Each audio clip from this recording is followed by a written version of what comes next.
এনো বিলটা কত? এই রে টাকা দিচ্ছি স্যার। আরে সাতটাছি তো বানাইতাছি না দেখতাছ না। এই এটা লয়ে যা কাস্টমার বই হইছে।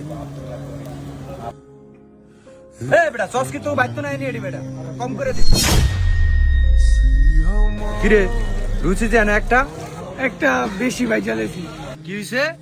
কি এটা দুইটা রুচির অর্ডার দিছিল, একটা বেশি ভাই জ্বালাইছি। তোমগো মন মতো তোমরা লুচি বানাইবা, লুচি ভাজবা, টাকাটা কি তোমার আব্বু আইনা দিব? এই যে লুচিটা যখন ফালা গেছে এই টাকাটা কে দিব? মাস শেষে তো বেতনটা গইনা লয়ে যাও। মানে আপনি এমনি কথা কইতাছেন কি লিগা? আর একটা লুচি কি 500 টাকা? আর এটা কি আমি ইচ্ছা করে বানাইছি? আর বেতন কেন? গত মাসে তো 700 টাকা কেটে রেখে দিয়েছেন, বেতন ঠিক মতন দেননি। এই বেটা তুই আবার বেটা মোমে কথা কস।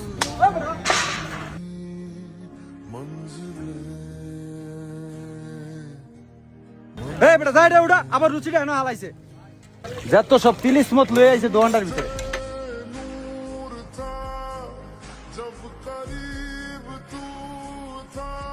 ভাই চাপ একটা কত? ভাই চাপ 110 টাকা। কয় পিস নিবেন? এক পিস 110। হ্যাঁ ভাই কয় পিস দিমু? 5 পিস না 10 পিস? না ভাই, আচ্ছা এক পিস দেন। কয় পিস? এক পিস। ওই এক পিস চাপ দে রে ভাই রে। এক পিস চাপের লিগা কি একটা আলাম। এই তোমাদের এখানে চাপ ভালো হইব? হ্যাঁ ভাই ভালো হইব। এনে কি খারাপ চাপ লয়ে বই রইছি না ভাই? তোমার বলছি চাপ ভালো হইব কিনা, তোমার তো আমি এত কিছু জিজ্ঞাসা করতে বলি না। কি করো 15 পিস চাপ পার্সেল করে দাও। কি কইলেন স্যার? 15টা? এই স্যারের চেয়ার লো। এই স্যারের বল দিকো। বন স্যার বন এনে বন। এই রুটিটি স্যার এই আমার একটা চাপ দেন খামু ভাই। ভাই অনেক খিদা লাগছে ভাই। কি হইছে? চাপ দিতাম। ওই বেটা এটা কি সরকারি দোকান রে? এনে কি মানুষের জগৎ পাত্রা কে দিয়ে দোকান দিছি রে? এনে মাংনা খাইতে আইছস? যা ভাগ আনতে।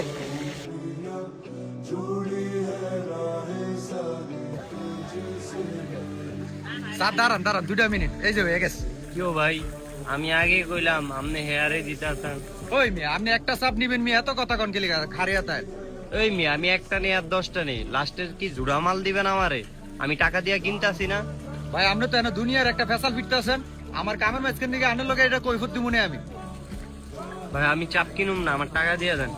ওই মিয়া আপনি অর্ডার দিছেন না, আপনি চাপ বানিয়ে লাইছি না, আবার কি এটিয়ে দিতাম আপনার মিয়া? বানাইলে আপনি অন্য কার থেকে যায় বেচেন, আপনার থেকে আমি চাপ কিনুম না, টাকা দেন। এই বেটা ধর।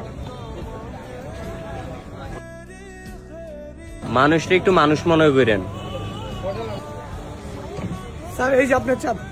দাঁড়া ভাই, আপনি যে বাচ্চারা লাগে এমন ব্যবহার করলেন, এরপর ওই লোকটার 100 টাকা চাপ নিবে দিকে এমন মিলে ব্যবহার করলেন। আসলে আপনি কি মানুষ? আল্লাহ যেমন মানুষের রিজিক দেয়, আবার ঠাস করে রিজিক লয়েও যায়। আপনি যেই পশুর মতো আচরণ করলেন, এর মনের অভিশাপই আপনি শেষ হয়ে যাবেন। ওই মিয়া আপনার তো কি আমি বয়ান শুনুম নাই? একটা কথা আছে, যার স্বভাব যেমন জীবনও যাইব না, তাই মানুষের মনে আঘাত দিয়ে জীবনে উন্নতি করতে পারবে না। ভাই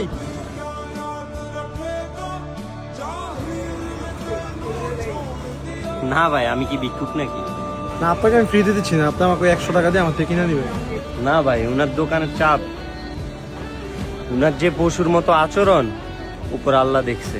ঠিক আছে ভাই, গেলাম। আমরা যা বছরের চাপ একটা নিতে এবার আবার লেকচার মারে। ভাই আপনি চাপ কেটে নিবেন, নিলে নেন, না নিলে রাখিয়া দিয়ে যান।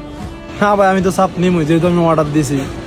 আমি ভাই অমানুষ না, কিন্তু এরকম অমানুষ করলে একদিন নিশ্চয় হয়ে যাবে মানুষের মনের কষ্টে। একটা কথা মনে রাখবেন ভাই, মানুষ যখন পাহাড়ে উঠে তখন মাথা নিচু করে উঠে, আর যখন পাহাড়তে নামে তখন সিনা টান করে নামে।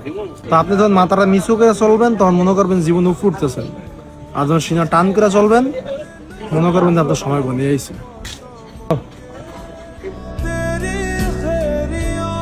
আপনার স্বভাবই আপনার পার্শ্ববর্তী মানুষের কাছে আপনার পরিচয়ের বাহক। স্বভাব পরিবর্তন করুন, মানুষকে ভালোবাসতে শিখুন। ধন্যবাদ।